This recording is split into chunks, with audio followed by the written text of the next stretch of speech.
Magandang araw mga bata, ako si Binibining Jana May M. Navarro, ang inyong magtuturo sa araw na ito. Bago tayo magsimula sa ating aralin, inaanyahan ko ang lahat na tumayo para sa ating panalangin. Manalangin po tayo.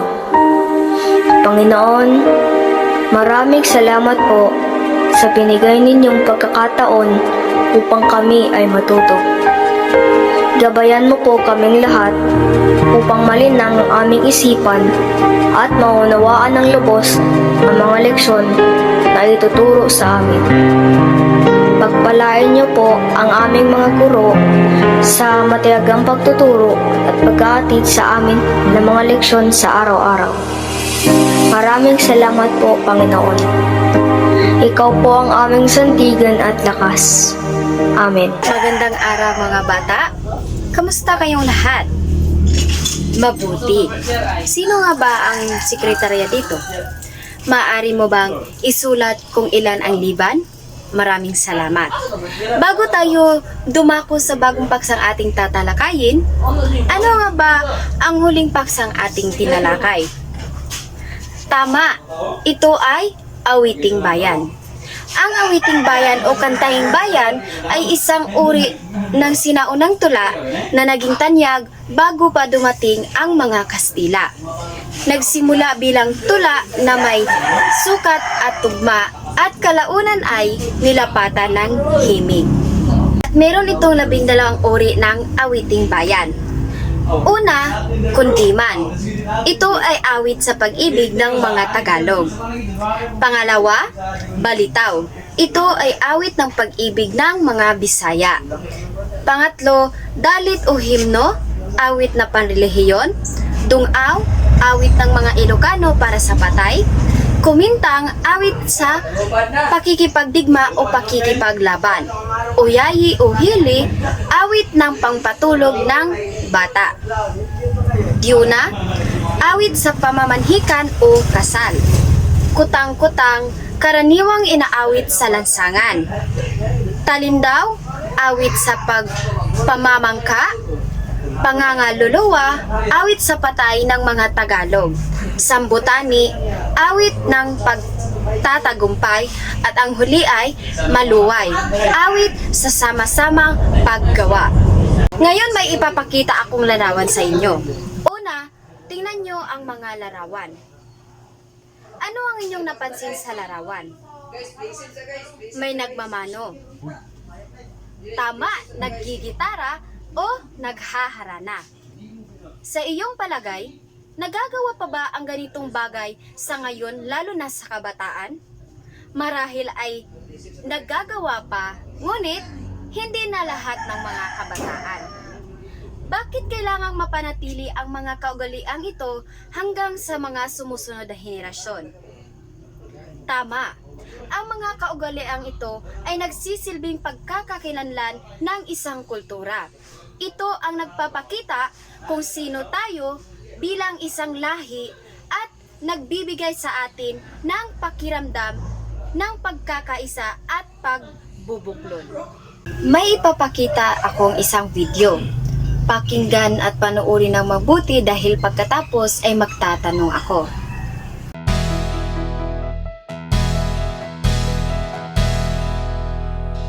Si Pelimon, na masul sa kadagatan, nakakuha, og isdang tambasakan. Gibaligya, sa merkadong guba. Ang halin pulos kura, igo lang ipanuba. Si Pelimon, na masul sa kadagatan, nakakuha, og isdang tambasakan. Kibaligya, sa merkadong guba. Ang halin pulos kura, igo lang ipanuba.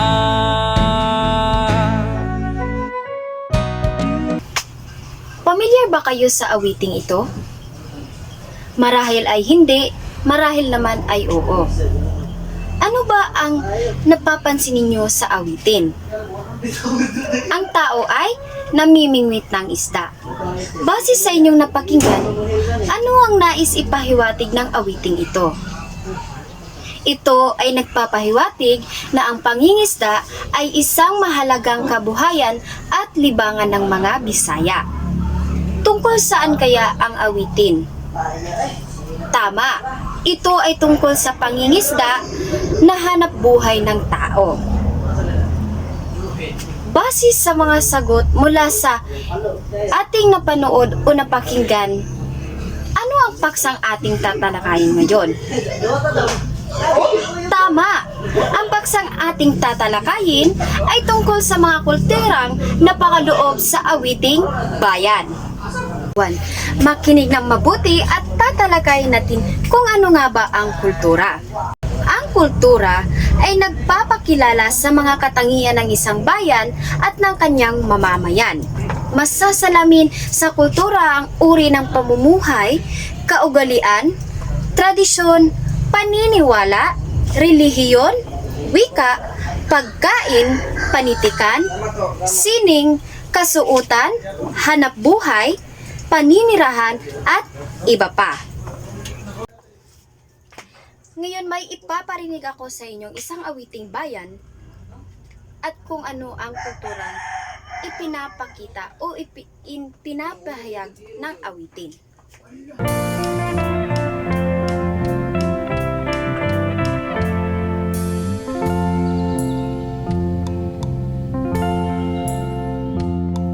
Leron-leron sinta, buko ng papaya, dala-dala'y buslong, sisidlan ng sinta. Pagdating sa duloy, nabali ang sanga, kapos kapalaran, umanap ng iba. Gumising ka neneng, tayo'y manampalok, dalhin mo ang buslong, sisidlan ng hinog. Sa awiting bayan na Liron-Liron Sinta, pinapakita dito ang kulturang Pilipino sa pamamagitan ng pagtulong-tulungan sa pag-ani ng bunga o sa mga pananim.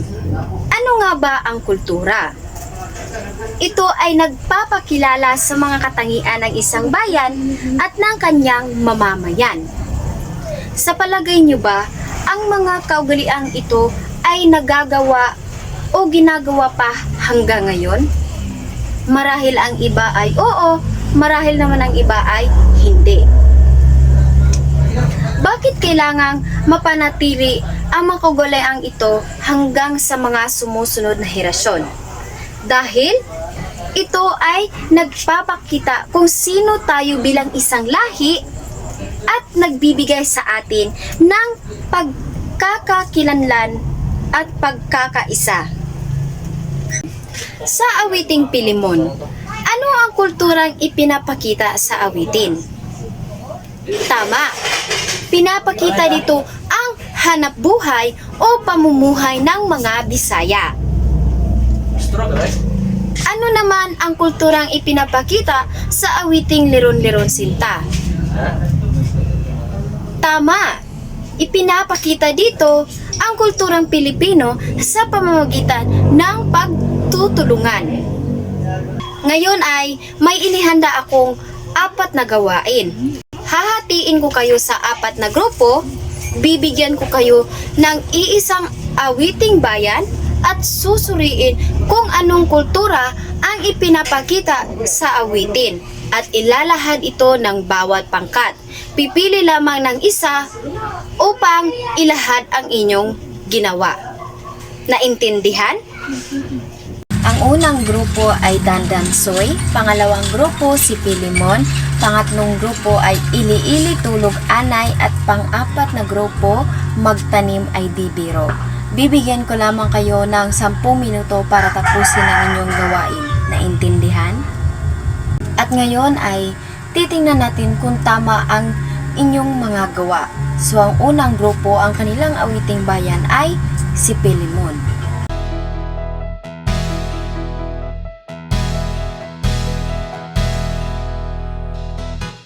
Si Pelimon na masul sa kadagatan, nakakuha og isdang tambasakan.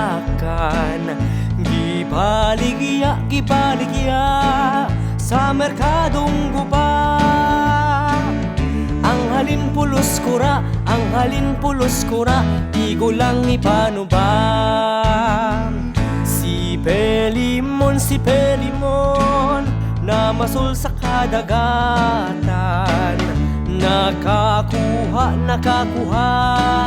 og isdang tambasakan. Kibaligya sa merkadong guba. Ang halin pulos kura, igo lang ipanubang.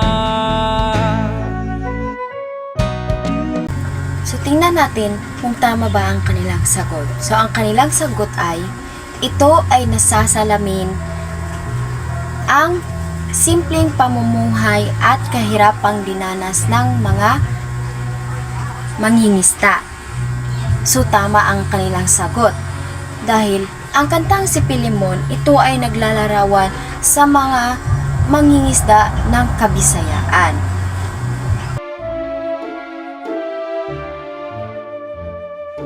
Dandan suy bayaan tayo pauli ako sa payan o galing ko ni kang ilaon ang payan mo lang ang taon. Dandan suy kunin mo apason, bisan tubig di ka magbalon. O galing ko ikaw uwaon. At ngayon naman ay ang ikalawang grupo na ang kanilang awiting bayan ay Dandansoy. At tama ang kanilang sagot. Isang uri ng pag-ibig o pag-iibigan kung saan ang babae ay sinusubok ang katatagan ng lalaking tunay na nagmamahal.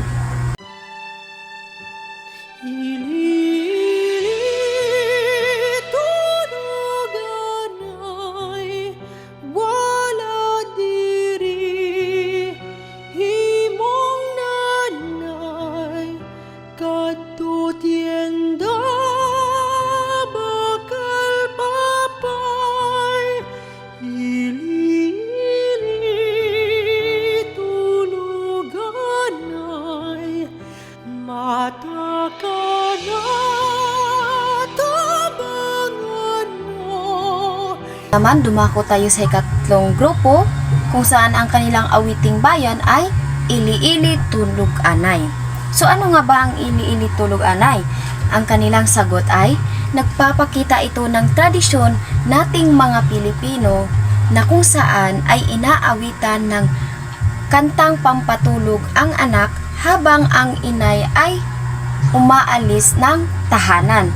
Tama ang kanilang sagot.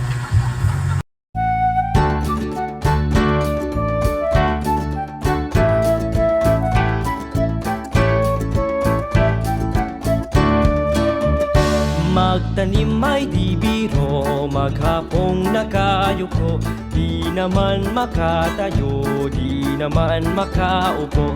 Braso ko'y namamanhid, baywang ko'y nangangawit, binti ko'y namimintig sa pagkababad sa tubig. Sa umaga pagising, ang lahat iisipin kung saan may patanim, may... At ngayon naman sa pang-apat na grupo, ang kanilang awit ay Magtanim ay di biro.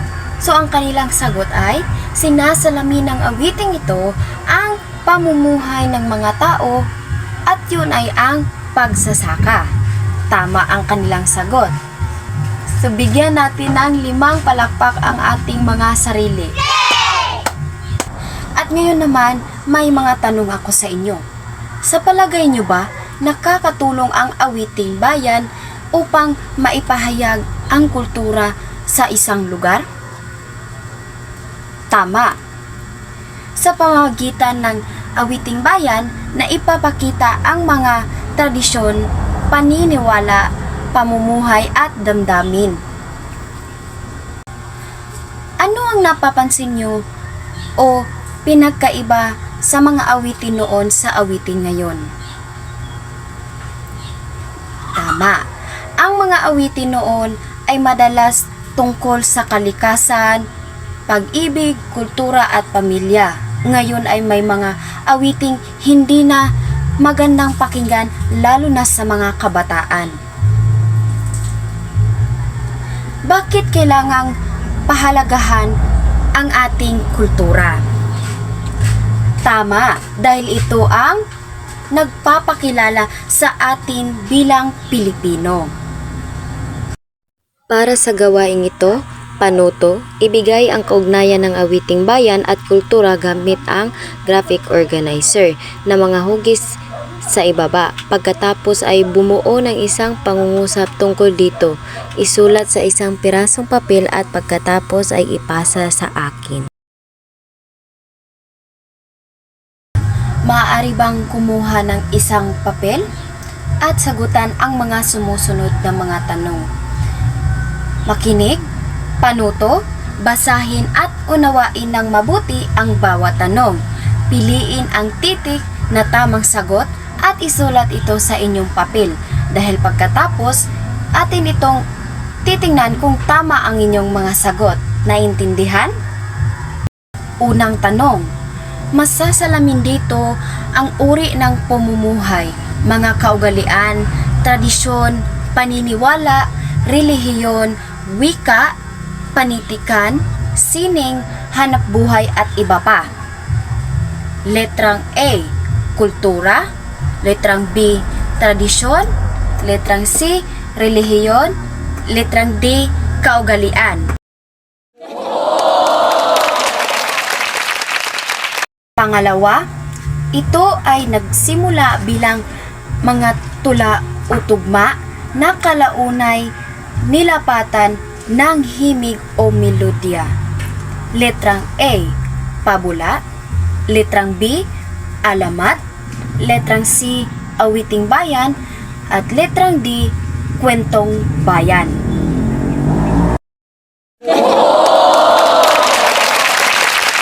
Pangatlong tanong, sa pamamagitan ng mga awiting bayan, nalalaman sa kasalukuyan ang kultura ng ating mga ninuno maliban sa letrang A, isa-isip at isabuhay. Letrang B, pagyayamanin at linangin. Letrang C, pahalagahan at ingatan. Letrang D, ikahiya at ipagsawalang bahala.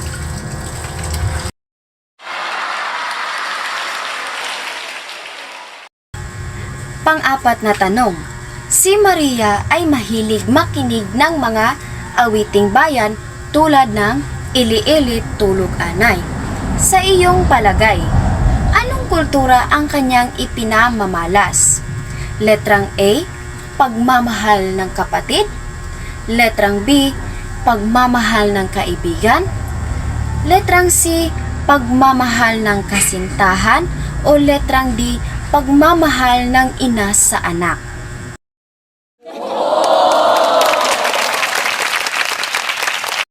Panghuling tanong, habang nangingisda si Mario sa dagat, palagi niyang inaawit ang awiting si Pilimon. Anong kultura o hanap buhay ang ipinapahiwatig dito? Letrang A, pagsasaka. Letrang B, pagtatanim. O letrang C, pangingisda. O letrang D, pangangaso.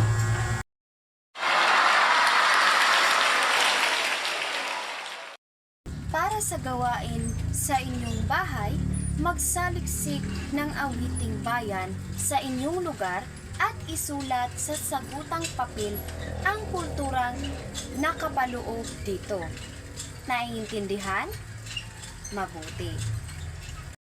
At iyon lamang po, maraming salamat, naway may napulot kayong aral. Muli, ako si Binibining Jana May M. Navarro, ang inyong magtuturo sa araw na ito.